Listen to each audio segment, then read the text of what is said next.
जो नर मैया जी को ध्याता मन वांछित फल पाता। ओम जय गंगे माता।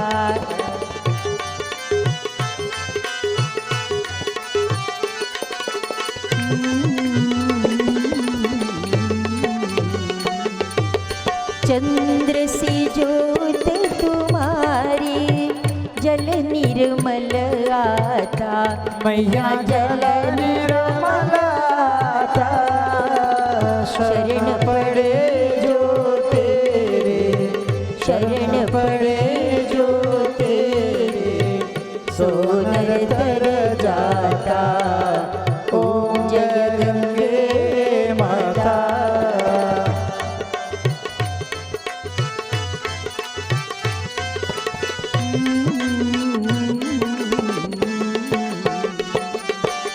एक ही बार जो तेरी शरणागति आता। मैया शरणागति आता। यम की त्रास मिटा कर, यम के कष्ट मिटा कर, परम गति पाता। ओम जय गंगे माता।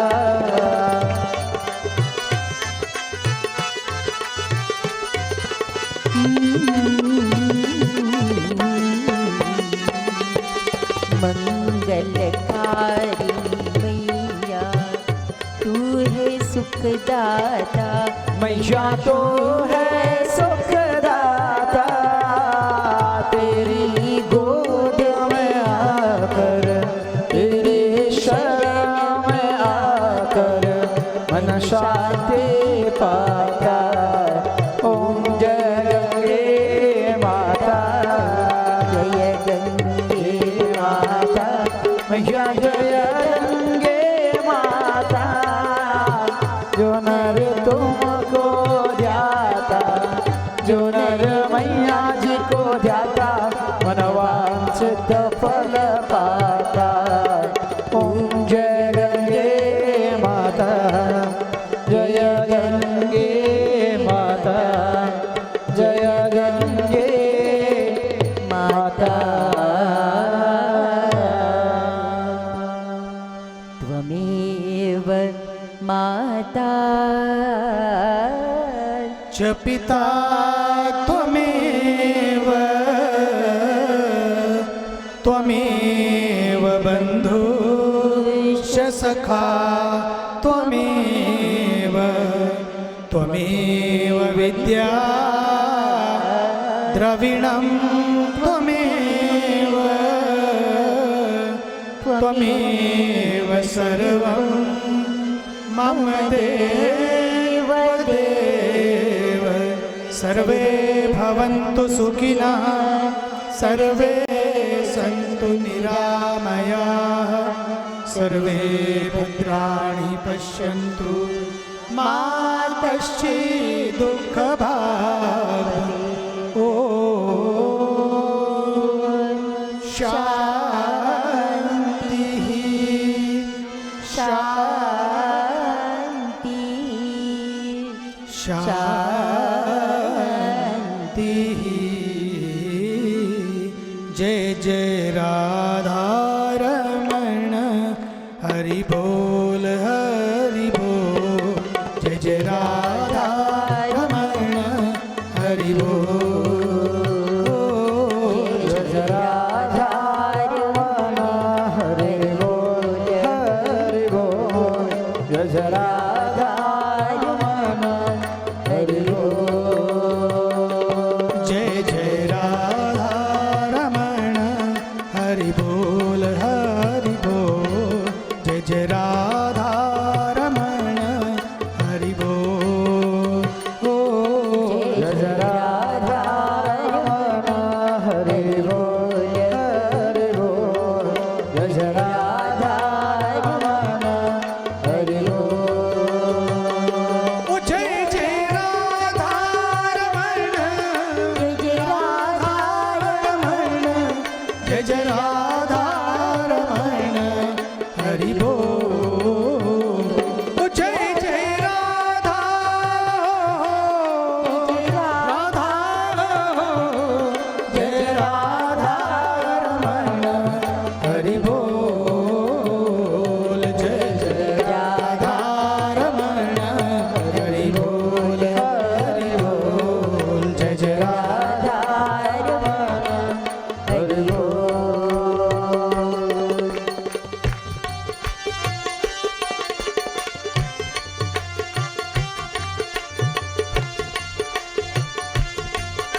नवनागर किशोर नवल रसिया नवनागर किशोर नवल रसिया प्यारो तुझको छैल गाना मन बसियो प्यारो तुझको छैल गाना मन बसिया चाहे कालिंदी कोल किलोल करे कालिंदी कोल किलो जय जय राधा रमण हरि बोल हरि बोल जय जय राधा रमण हरि बोल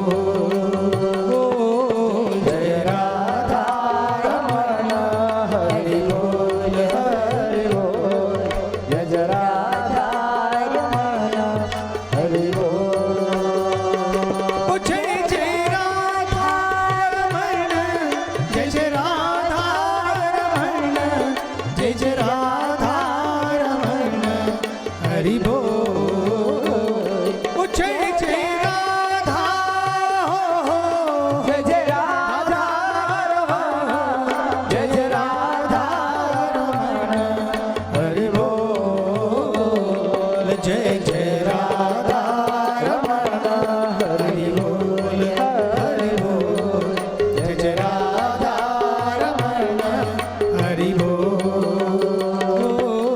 जय राधा रमण हरि बोल हरि बोल जय जय राधा रमण जय जय राधा रमण जय जय राधा रमण हरि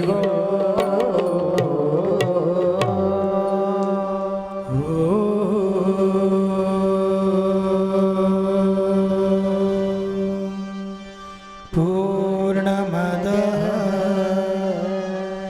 पूर्णमिदं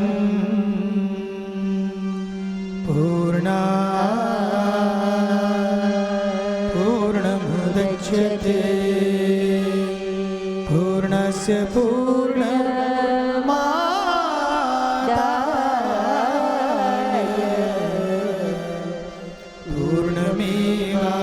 पूर्णमेवावशिष्यते ॐ शान्तिः शान्तिः शान्तिः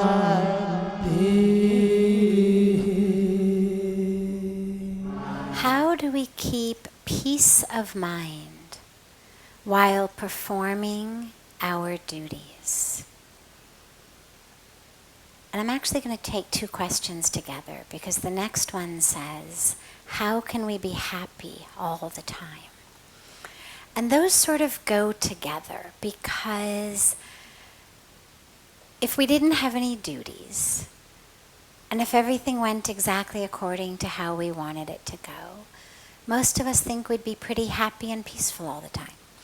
And that it's our duties that perhaps keep us from being happy and peaceful. So I'm going to take them together. How do we stay happy and peaceful while performing our duties and all the time? By realizing that nothing in the world can steal our happiness or peace until and unless we hand it over. Getting bit by the wrong mosquito can steal your health. Drinking the wrong water, eating the wrong food can steal your health. If you've had a cup or even a spoonful of bad water, if you got bit by a mosquito with some illness, it's gonna take your health. Whether it takes it for an hour, whether it takes it for a day, or it takes it for a week, is up to whatever particular bacteria or virus that might have been. But there's very little you can do to prevent it from taking your health away. Yeah, you can strengthen your immune system, you can get some rest, you can tend to your illness as well as you can, but the mosquito is going to do its job, the bad water, the bad food, it's going to do its job with you. But happiness and peace does not exactly exist within me in the same way that a healthy digestive system exists within me, for example, or that a body temperature exists within me. It's not a physical attribute. There's no place in me that happiness exists where someone can come in and steal it. There's no place in me peace exists where someone can come in and steal it. It's not in a certain part of my cell that if something else gets into that cell, it no longer can coexist. There is nothing, no one, that actually has the ability to steal our happiness and peace. Until and unless we delve within ourselves and hand it to them.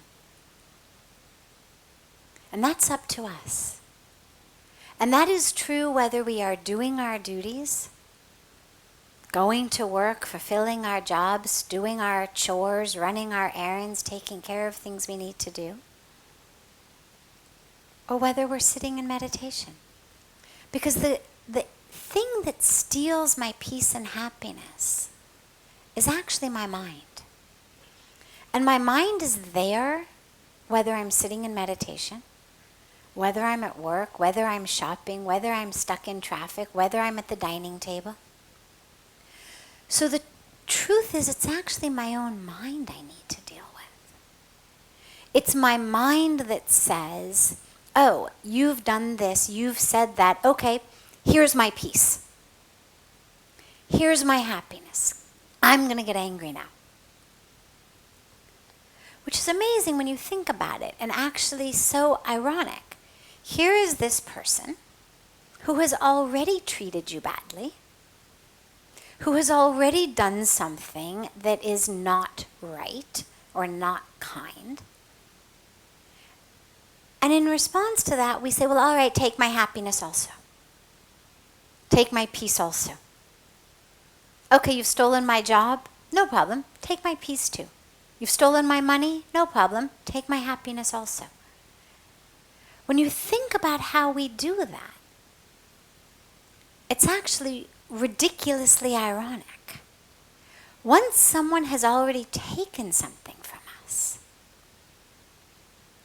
whether it's a job, whether it's a promotion, whether it's our time, whether someone has wasted our time, stolen our time, whether they've taken our respect, they've spoken to us in a certain way, they've treated us in a certain way, they've taken our self-esteem. Our instinct should actually be the opposite. Our instinct should be, you've already taken my time, or you've taken my money, or you've taken my job, or you've taken my self-respect in that moment through your criticism. Therefore, I'm going to hold on as tenaciously as I possibly can to my peace and my joy, which is what I've got left. That's in my hands.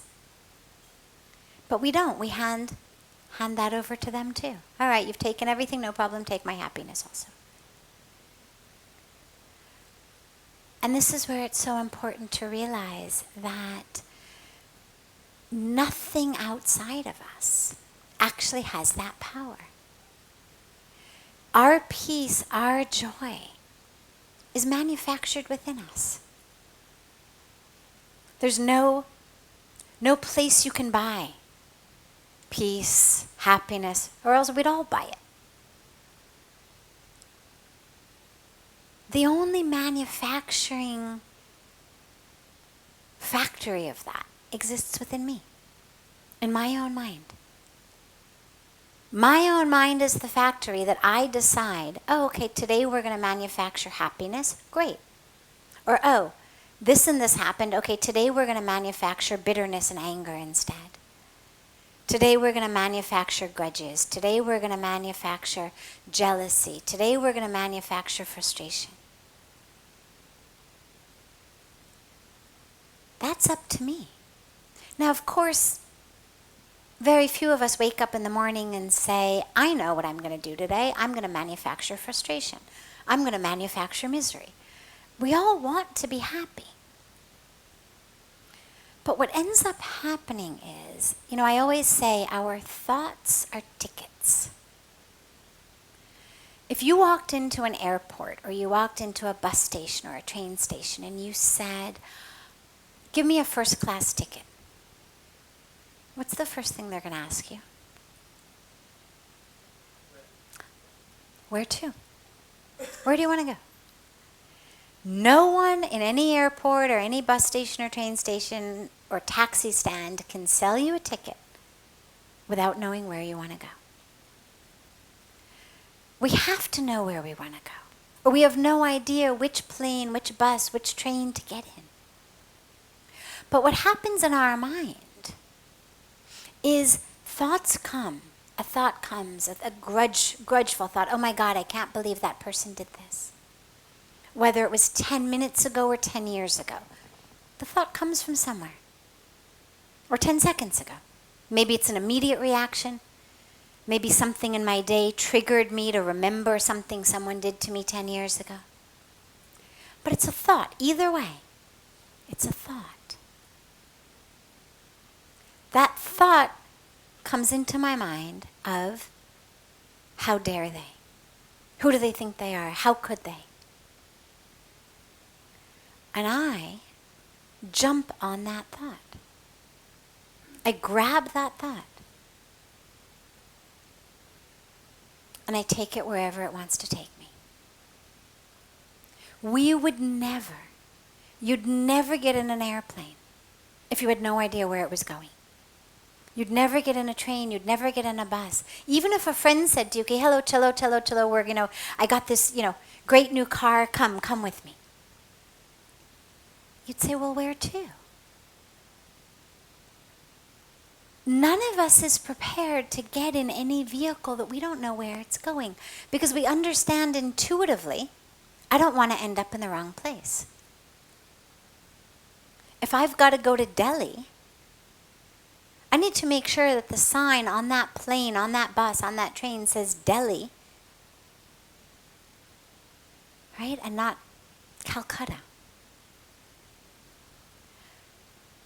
But with our state of mind, our state of peace, our state of happiness, our emotional state, we jump on every thought that comes by. Every random vehicle. Just jump right on it, wherever it's going to go.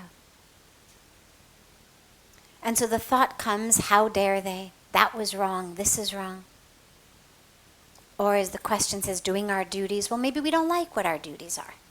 Maybe we'd rather do something else. Maybe we're taking out the trash. We don't like taking out the trash. Or we hate our job. Or whatever it may be. And so our thought comes, I can't believe I'm stuck doing this. Why aren't I on a beach in the Caribbean instead? Why isn't someone else doing this? Why am I always the one who has to do this? And this is subtle, but it's really important. It's not the job, it's not the chore, it's not the errand, it's not the duty that steals our peace. It's that thought of, why do I have to do this? I don't want to do this. I hate this. This isn't fair. That's what steals our peace, not actually what we're doing.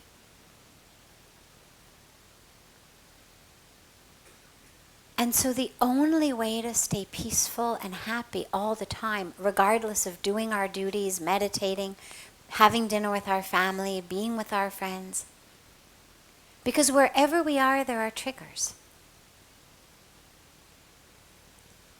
Wherever we are, we have this attachment that people in the world should act in a certain way, be in a certain way. And when they don't, we react. And even if we don't react outside because we don't want them to think badly of us, So maybe we smile very nicely outside. Maybe we, act like we're very, very calm, as Pujya Swamiji says, posing our calm. But inside we're furious. Well, that thought in our mind has just stolen our peace. That thought in our mind has stolen our joy. And so the only way is to take care of your thoughts. I saw a sign once many years ago that said, "Watch your thoughts and you will see the future." Which is amazing when you think about it. Watch your thoughts and you will see the future. Because literally what we think is the world we are creating for ourselves. Now, I'm not talking about manifesting mounds of money. I'm not saying if I sit here and close my eyes and meditate on being, the CEO of some billion-dollar company that I'm going to open my eyes and be that. Or if I meditate on mounds of money, I'm going to open my eyes and they're going to be there. Which is sadly how some of this has been misunderstood. But we create our reality because our reality is actually not so much what's happening outside, but it's what's happening inside. And the way that we know this is, look around. Even just look around here. Here we all are, in one place, together. Maybe in some people's mind, they're thinking, "Oh, thank God, I'm so grateful that I have been brought to Rishikesh. I'm so grateful I've been brought to the banks of Ganga. I'm so grateful that I found out about this satsang and got here." And they are experiencing joy. They're experiencing peace, which isn't actually about the place or the satsang. The peace and the joy that they're feeling is because of the gratitude that their minds are having. The blessing that they feel inside. Other people may be sitting here thinking, "I wonder how long till dinner? Oh my God, do you think it's, if I stood up and walked out, would everybody look at me? Would that be okay?" Well, they're in the same place physically. But instead of feeling full of peace and joy due to gratitude, maybe they're very restless, maybe they're anxious. I wonder, how long this is going to go, and I wonder what's for dinner, and is it still going to be raining when I walk out, and how far do I have to walk, and oh my God, I should have stayed in the hotel tonight. Same place, same situation. One person's in heaven, another person's in hell. Equidistant from the air conditioners, equidistant from the fans, no outer world difference. But night and day for the inner world. And this is true about every situation in the world. History, especially spiritual history, is made up of incredible people. I don't want to take all our time tonight on this one question, but regardless of what religion you look at, if you look at the history, you will find people, historical figures, ordinary people, who, in spite of incredible challenges, difficulties, tragedy in their lives, came through as heroes. Heroes of love, heroes of peace. They may have been killed. They may have been killed in a war. They may have been killed by terrorists. They may have been killed by a family member. But what we are left with of their writings or of the stories about them is not the icon of a victim, but is the icon of a hero. Even if they did nothing physically, maybe they didn't pick up a gun and fight off the oncoming army.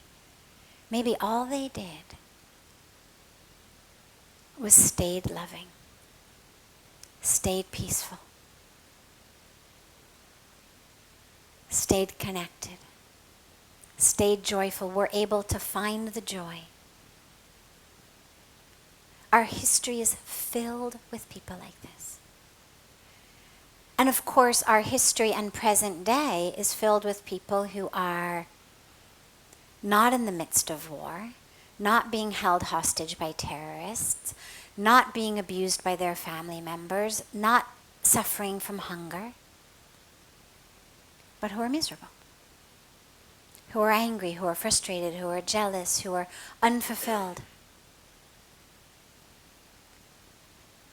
And it just really brings home the fact that anything is possible anywhere. You could have everything. But if in the mind it's not enough, you're going to be miserable. You could have almost nothing. But if in the mind you're full, it's everything. I discovered this when I first came to India. And I was so touched by the people here who, having come from the West, come from Los Angeles, where everyone had everything. But I was so used to people's just sort of complaining by habit. I'd say, how are you? Oh my God, this. Oh my God, that. And this happened and that happened. And so many excuses, so many reasons to be stressed, to be depressed, to be anxious, to be miserable, to need a drink, to need a cigarette, to need a pill. And then I came here, and suddenly here were all these people who barely had enough to eat at all, literally. And all they wanted to do was feed me. Literally, everyone I met, wherever I went when I first came here, was like, oh, you have to come home for a meal, you have to come home for a meal. And I'm thinking, you've got 7 kids. You can't even feed your family. Your kids don't have shoes. But their experience of their own life is so full that literally their felt sense experience is, our cup floweth over. And so they want to share. Okay, kids don't have shoes, no problem, barefoot is good. Literally. Sometimes there's shoes, sometimes there's not shoes. Sometimes there's vegetables to go with the rice and dal. Sometimes there's no vegetables to go with the rice and dal. It's all good. And please come home for a meal, because we have more than we need. So anything, any state of mind is possible, as long as we choose it. There is no esoteric, complex formula. The formula is the most simple. Now, simple doesn't mean easy, of course. Simple and easy are not the same thing. But it's very simple. We choose love. We choose peace. We choose happiness. And that's a choice regardless of where we are, regardless of what we're doing, regardless of what is happening in the world around us or to us. We have the option to make that choice. But only we can make it.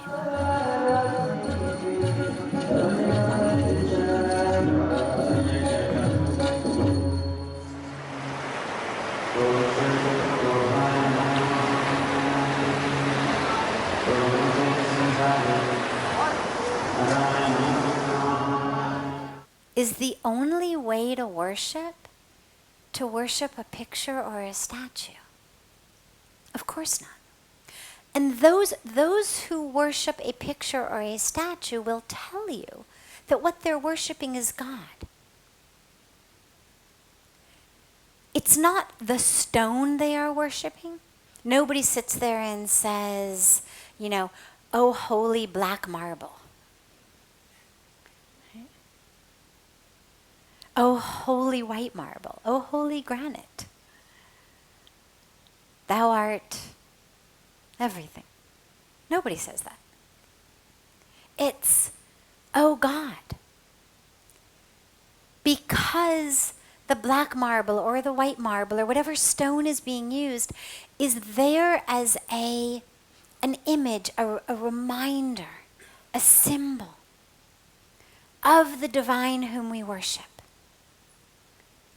And so whether you are connecting with the divine through a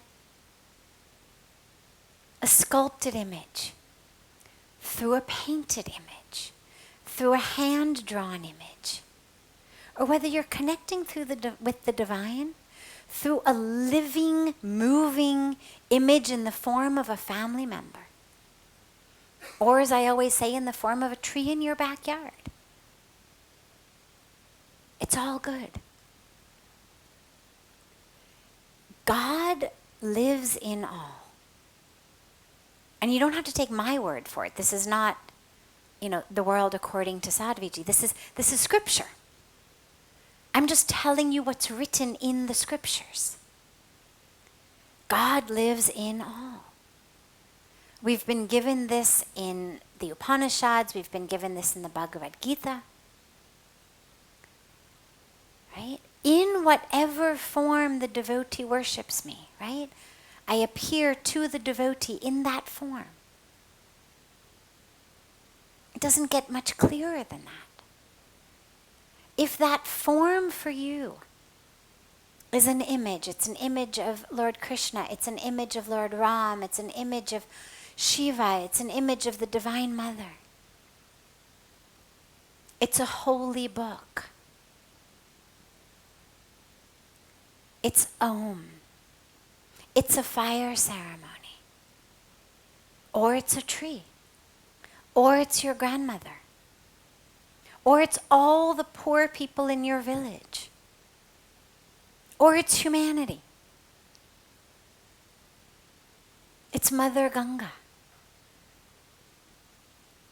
Any and all of that is wonderful. So don't worry about which form it is. Just connect with God. And even those who are worshiping God in the form of an image or a picture also are aware that God they worship, or they should be aware, that the God they're worshiping in the temple lives everywhere. Puja Swamiji always says, you need to see the one you worship in your corner, in every corner. Whomever it is, whatever form of the divine you are worshiping in a corner of your house, in that mandir you've built, well, you need to see that form of the divine in every corner of the globe. And so if you want to bypass the first phase of the worship in the corner, no problem. Worship through service, through connecting, absolutely. That's beautiful. No problem with that at all.